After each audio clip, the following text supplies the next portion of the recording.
Now that is more what we expected to see from the Toronto Blue Jays in this 4-game set against the Kansas City Royals. With Zach Greinke on the other side, albeit a very large book on Zach Greinke. But the soft throwing right, and we talked about it yesterday, the Jays might have some problems with that, right? Because it might be in front of a lot of things, reaching, looking awful a few times. It might be a tough night. Well, the Jays made it happen today, beating the Kansas City Royals 8-1. Sorry, the Omaha Royals. 8-1. Or no, it wasn't the Omaha Royals.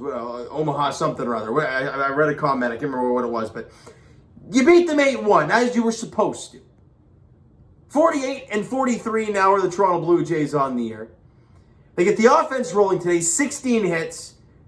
Manoah was dealing. You played solid defense. You won a ball game. People are like, well, I'm not impressed. And I'm like, you really shouldn't be impressed. They went out there today and took care of business because they needed to. This is the win they had to have. We talked about it yesterday. They needed to win. They need to win 3 straight. Well, they did what they needed to do today. And it started in the bottom half of the second inning where Teoscar Hernandez, one of his 2 hits in the ball game, it was like a slider away from Zach Greinke. He was away and off the plate, but with him not throwing all that hard, the Jays can wait back and stay on the off speed. And Teoscar did, and he kind of just served it into right field. And it was a looper. It wasn't a very hard hit. It was more or less a fly ball.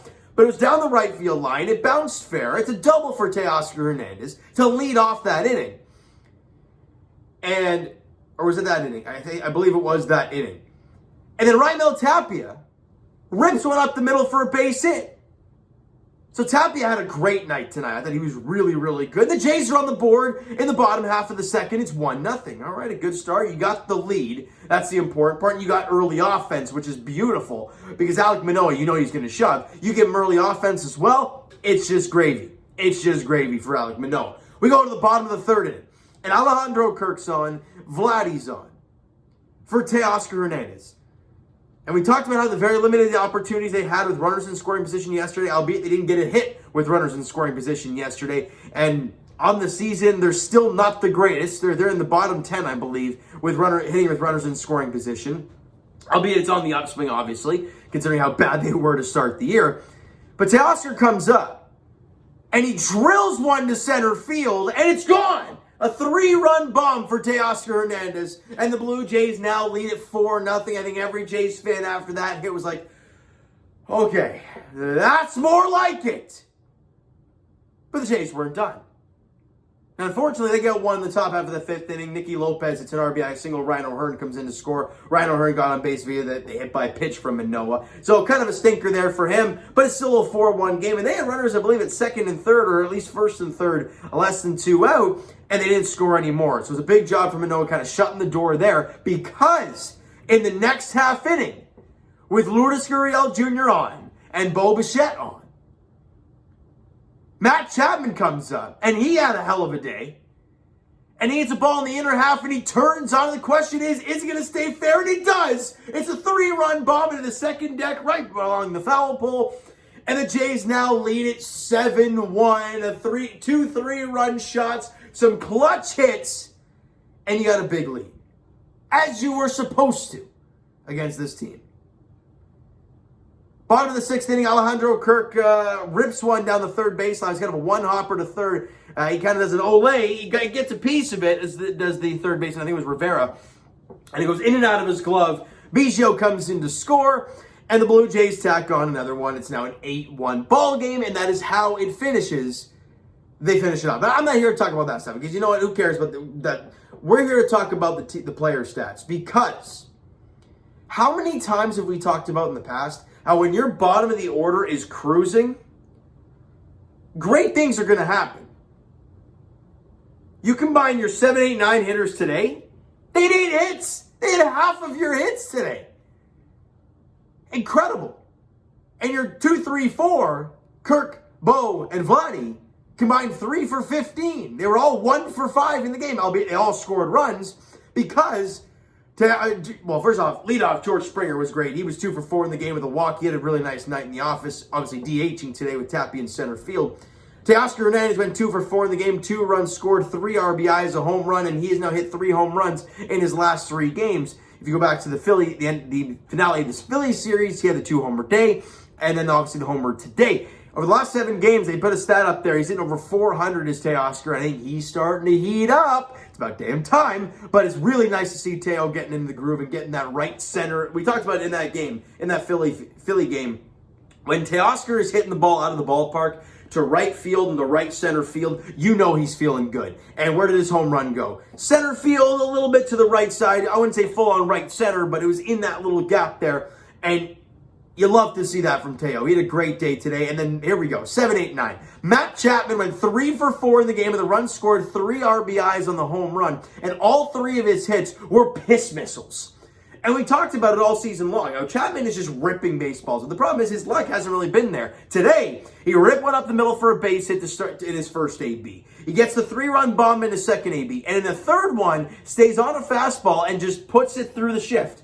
Right? They have a more playing pull, and he puts it through the right side for a base hit, a really hard hit ball for Chap. He goes 3 for 4, like I said, with the run scored, 3 RBIs, obviously in the 3-run bomb that he hit. And he's been swinging the bat a lot better lately, and we've all heard, we keep hearing now that he's a second-half player, so we will continue to wait and see. But he had a home run yesterday, a home run today, and a three-hit day today. So it's very good to see, albeit, again, you're not facing a great team, but you got to go out there and do what you can against the team you're facing. It doesn't matter who's on the other side. So he did a job today, and Raimel Tapia went 3 for 4 in the game today with an RBI. The rip single up the middle. I mean, like 2 rip singles, and then the double off the base of the wall. Maybe one hop the wall in his last AB. And you know what? I got to give Tap credit as well. The base is his second hit. The base hit up the middle. He tried to stretch it into a double, but you know what? I love that, man. Honestly, you're up 4-0 at that time. You know Manoah's on the mound. You know he's shoving. Your leadoff guy, you bid a base hit, test it. And he did. He almost made it in. It was a really nice throw, really nice tag. But again, I love the aggressiveness, especially in a 4-0 game. If you're tied, right? If you're down a run or tied in a game, yeah, don't be doing that stuff. But you're up 4-0. I'm fine with taking a little bit of a chance there, and I love what we saw from Tap today. I thought he was really, really good today. And Kevin Biggio, he went 2 for 4 in the game, had a single and a double, and scored a run in the ball game. So, like I said, Chapman went 3 for 4, Tapia went 3 for 4, Biggio went 2 for 4. Your bottom 3 guys in the lineup combined for half of the hits for the Toronto Blue Jays today. It's remarkable. When that stuff happens, the sky's the limit for your team. Because you're not going to bank on Kirk, Vladdy, and Bo going 3 for 15 every day. You're just not. And if you're going to have Chapman, holy smokes, Chapman, Tapia, and Biggio, giving you, maybe not to that extent, but that sort of production, it's pretty dangerous. Now, albeit, again, you're not facing a great team. I understand it. I don't care. Let's talk about Alek Manoah. Because he was absolutely stellar yet again. He went out there against the lineup, again, not very good. You expect him to do well, and he did. 7 innings for Alek Manoah, had 4 hits in the ball game, 1 run allowed, didn't walk about it, albeit he hit 2 guys, but struck out 6 and only threw like 86 pitches, I believe. People are going to say, well, why didn't you throw him out there for another inning? You know what? You were up 7-1 at the time. Or I guess it was 8-1. It would have been 8-1 if he went out there for the 7th. Or sorry, for the 8th inning, excuse me. No, so it was 8-1 when he went out there. So I understand it because, 1, he's going to go to the All-Star game. He'll probably pitch at least an inning. And after today, he has now pitched more innings this year than he did all of last season. You're up 8-1 in a game against the Kansas City Royals. Not like he's going for a complete game shutout. Not like he has a no-hitter going. That's fine by me. I'm totally cool with him going out, getting taken out in an 8-1 ball game against KC in the final game before the All-Star break. Fine by me. He seemed cool with it as well. Great day in the office for Alek Manoah. Trevor Richards. Look, Jays fans, I know we all yapped him, and he went on the Phantom IL there for a little while. But since he's come back, he's been really good. That changeup has been biting. He went an inning today. Didn't allow any hits, albeit, did allow one to the warning track, but it was a nice play from Teoscar Hernandez. Had 2 strikeouts in his inning of work, and a clean job for Trevor Richards. And Anthony Banda went a clean inning, allowed a double, but a couple strikeouts, nothing doing there. And that's how the ball game ends. You get a couple clean innings from your bullpen, 4 strikeouts in the 2 innings. You get 7 innings of 1-run ball from your starting pitcher. You don't commit any errors. You get 8 runs on 16 hits. I understand that you're playing in not a very good team, but you went out there and played a clean baseball game, and that is beautiful. Now, Jays fans, we all know the consistency factor has been the problem for the Jays. You can give us a game like this, then you're going to get smoked tomorrow somehow, right? But that's not going to be the case.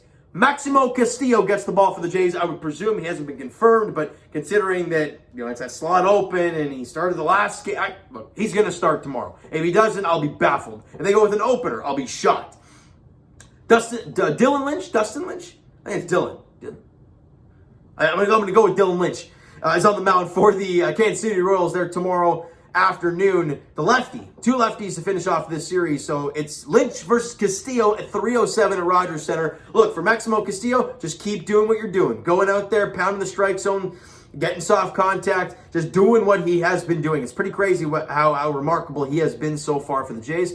If he can end off his first half of the season on a good note, that would be great. It's a 3:07 first pitch at Rogers Center, Game 3 of the 4-game set against the Royals, all right? So you know what, guys? That is going to do it for this one. If you enjoyed the video and enjoyed the game this evening, smack that like button. I do appreciate that. Hit the subscribe button if you guys have not done so already. Hit the, where are we? Comment down below your thoughts on the video, thoughts on the game, what you like, what you not like from today's game for the Toronto Blue Jays. The Twitter link is down below, so follow and send me a DM to that great stuff. The Instagram link is also down below, so follow up there if you guys have not done so already. And I will talk to you guys, Jays Nation, of course, tomorrow night. Evening. Well, yeah, in the evening.